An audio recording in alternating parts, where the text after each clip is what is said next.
সালমান খানের তো দ্বিতীয় ভার্সন তো জায়েদ খান তো জানেনি, এটা তো আপনারা সব দেখতেই পাচ্ছেন এবং অটো সেরা তৈরি হয়েছে। না এরা আজকে এবার নতুন কিনে এরা এটা এটা নতুন রেবনের নতুন ভার্সন এবারে নিয়ে আসছে, গিফট করেছে। না আমি জানি না, গিফট ওনারা গিফট করেছে অস্ট্রেলিয়ার সিডনি থেকে মেয়েরা গিফট করেছে অনেক কিছু। মেয়েরা পারফিউম দিয়েছে, মেয়েরা চকলেট দিয়েছে, মেয়েরা কি দিল, মেয়েরা টি শার্টটাও দিয়েছে, এই যে টমির টি শার্ট দিয়েছে মেয়েরা সিডনি থেকে।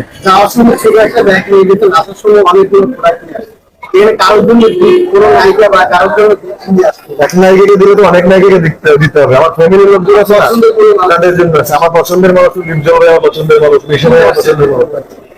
এটা যেদিন দিব আপনাদের লাইভ করে সেদিন দেখবেন। আগে বলবো তো আপনারা সব জেনে গেলেন।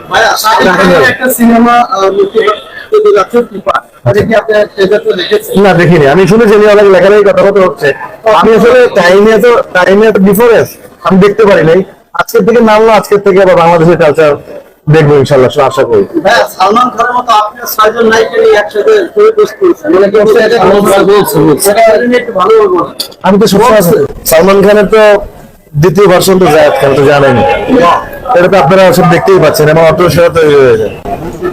ভাই অবশেষে দর্শকদেরকে কি বলবেন বাংলাদেশে এসে বলবো আমার ভাইদেরকে দেখে ভালো লাগছে। আগে আমি ভাইদের মুখগুলো দেখলাম, আর প্রবাসীদের প্রতি ভালোবাসা। এবং আরেকটা কথা বলতেই হয়, প্রবাসীদের প্রতি ভালোবাসা এই কারণে তাদের রেমিটেন্সেই কিন্তু আমাদের বাংলাদেশ অনেক কিছু দূরে এগিয়ে যায়।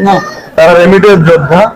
আমি হিমি হোসেন, যিনি ডিজিএন এর চেয়ারম্যান, আমার বন্ধু, তাকে ধন্যবাদ জানাবো। মেলবোর্নে আগুনার প্রেসিডেন্ট তিশাতানিয়া, যিনি আয়োজন করেছেন প্রবাসে, এবং সব ওভারঅল সমস্ত প্রবাসীদেরকে ধন্যবাদ জানাবো এতভাবে উপস্থিতি হয়ে আমাদেরকে সম্মানিত করার জন্য। আমার যারা শিল্পী সাথে গেছেন, অনুসাদ ফারিয়া, প্রতীক হাসান, সবাইকে ধন্যবাদ জানাবো।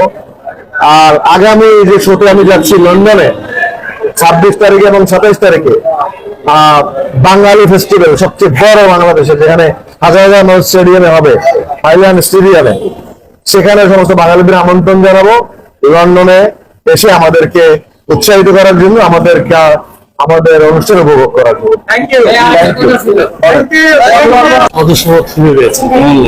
কোথায় ফিরে পেয়েছে? আমি কোনো চিঠি পাইনি। আপনাদের মাধ্যমে এই শুনলাম, আমি জানি না, আমি মাত্র আজকে এসেছি। আমার বাসায় হয়তো চিঠি আসতে পারে, আমি চিঠি পাই। চিঠি পেলে কেন আমার অন্যায়ভাবে আমাকে সদস্যপদটা বাতিল, তার জন্য আমি বিচার চাইব বর্তমান কমিটির কাছে। আমি এটাকে নিয়ে আপনাদের সামনে মাধ্যমে, আপনাদের মাধ্যমে একটা বড় সংবাদ করতে চাই। আপনি জানেন না, আমি যতই মুখে বলবো, মানুষ আমাকে মুখেও তো বলে না, যদি আমাকে পায়নি।